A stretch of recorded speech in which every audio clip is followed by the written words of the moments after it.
Hey guys, what is up? In today's video, we are going to show you how to use a TikTok filter in 2024. Now, it is very easy. It's the same way. So for example, we want to use a filter. Just tap on the plus on the bottom center of the screen like this, and you're going to be brought to your camera. So let's, for example, just tap on, let's take a photo of our keyboard. It's very worn out, but hey, that means it's pretty good.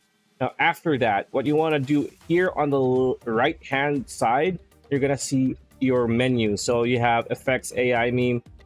Tap on the arrow and you're going to see filter. So tap on filter, and here you're going to be able to see the types of filters you can use for your photo. And then after that, just choose the one that you want best, and then yeah, use that, and then you're all done.